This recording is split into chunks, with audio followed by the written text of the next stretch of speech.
Assalamualaikum warahmatullahi wabarakatuh. Waalaikumsalam warahmatullahi wabarakatuh. Anak-anak sekalian, pagi hari ini kita akan belajar bersama di luar kelas ya, dalam rangka untuk membuat kompos dari bahan baku sampah, baik itu sampah kering maupun sampah basah, yang insya Allah nanti akan kita gunakan sebagai media pupuk, pengganti pupuk yang beli dari toko. Jadi pengganti pupuk kimia, Korea, ZA, ya, Ponska dan seterusnya akan kita ganti dengan pupuk yang buatan kita sendiri, yaitu dari sampah yang sudah kita kompos. Sehat anak-anak? Alhamdulillah, mudah-mudahan kita selalu sehat sehingga pada pagi hari ini kita bisa belajar bersama ya, membuat pupuk kompos. Tapi sebelumnya, hari ini Pak Syukur akan mengenalkan alat untuk mengkompos sampah yang namanya komposter. Apa anak-anak? Komposter. Kebetulan komposter ini ya bantuan dari Dinas Lingkungan Hidup dari pemerintah. Pak, bagaimana untuk membuat komposter yang tidak harus beli? Banyak caranya. Ada, tapi besok-besok. Ya. Untuk hari ini kita akan belajar tentang apa itu yang dinamakan komposter, seperti yang ada di belakang Pak Syukur ini, yang bisa kamu lihat bersama. Ini sudah ada petunjuknya. Ini namanya tong komposter, artinya tong ya yang difungsikan sebagai alat untuk mengkompos sampah, makanya disebut komposter. Nah, untuk komposter sendiri bagaimana cara kerjanya nanti akan kita kasih tahu anak-anak ya. Bahannya dari tong. Mungkin bisa kami pindah di sini. Ini bahannya dari tong. Ya. Bahannya dari tong atau drum. Drum. Ya, drum. Nah, caranya untuk drum ini bisa digunakan sebagai alat untuk mengkompos sampah, maka harus kita modif. Ini tong atau drum ya, yang besar ini, kemudian ini tutupnya dan ini kancingnya, nanti akan saya jelaskan. Kemudian drum atau tong ini kita bagi menjadi dua. Ini memang sudah dari pemerintah ya, khususnya Dinas Lingkungan Hidup ya.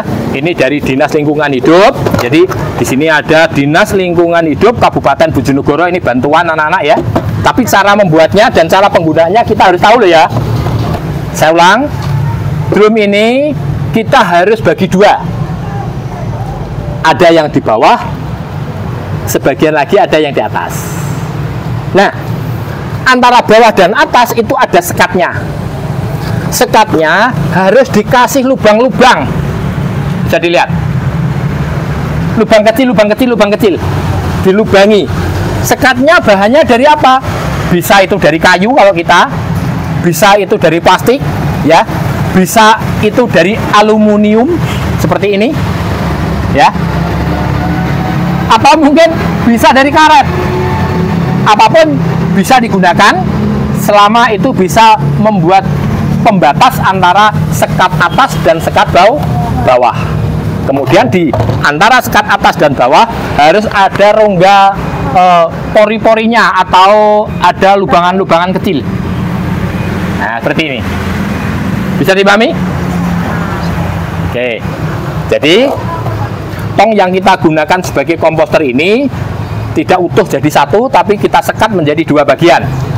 Bagian bawah dan bagian atas. Nah, selain disekat menjadi dua, bagian bawah dan bagian atas, nah, kita harus juga memberi fasilitas yang lain yang wajib ada. Salah satunya adalah kita pasang kran. Kran ini fungsinya adalah untuk memanen pupuk, ya kan? Jadi prosesnya nanti setelah tong komposter ini kita gunakan, nanti kita akan tahu bahwa kran ini, fungsinya kran itu untuk memanen pupuk. Selain dipasang kran, kita harus pasang pintu. Nah, oleh si pembuat dikasih pintu dengan kancing tertentu. Ini ada 3 grendel kancing. Ini fungsinya untuk mengkancing atau menutup supaya tidak membuka dengan sendirinya. Kapan ini kita buka? Kapan ini kita fungsikan untuk kita buka? Kemudian kita lihat dalamnya. Waktu kita ngecek kondisi sampah yang kita fermentasi itu sudah matang apa belum. Jadi pintu ini bisa dibuka. Nah, pintu ini bisa dibuka. Fungsinya apa pintu ini? Untuk ngecek, mengkontrol. Mengontrol apa? Sampah yang kita fermentasi. Kira-kira sampah ini sudah masak apa belum? Sudah jadi apa belum? Atau mungkin ada hal tertentu yang perlu kita buka, maka pintu ini kita buka.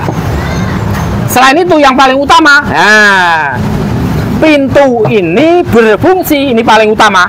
Tujuan komposter ini dikasih pintu, ini paling utama adalah sebagai pintu untuk memanen sampah organik.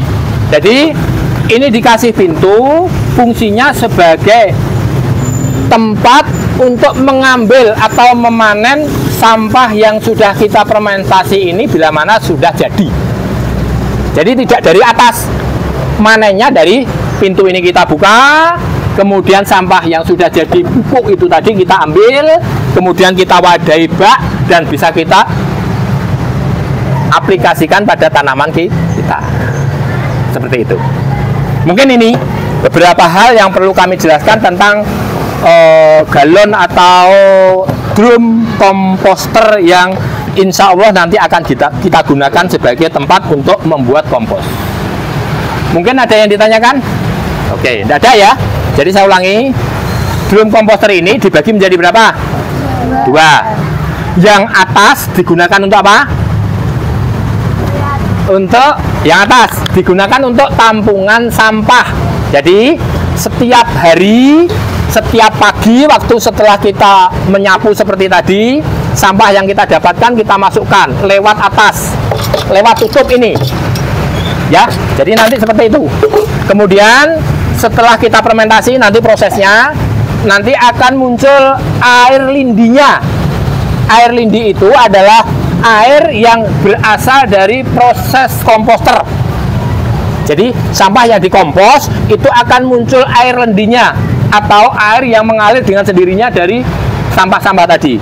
Maka akan menetes ke bawah, mengumpul di bawah, baru kita bisa panen. Bisa dipahami? Jadi itu. Yang atas sebagai tempat penampungan sampah yang kita fermentasi, yang bawah sebagai tempat air lindinya. Paham? Air lindinya. Kapan kita panen? Setelah cukup diambil. Setelah cukup diambil. Bisa dipahami? Oke. Mungkin itu ada yang ditanyakan tentang penggunaan komposter? Tidak. Kalau tidak, nanti kita lanjutkan bagaimana cara membuat kompos yang benar.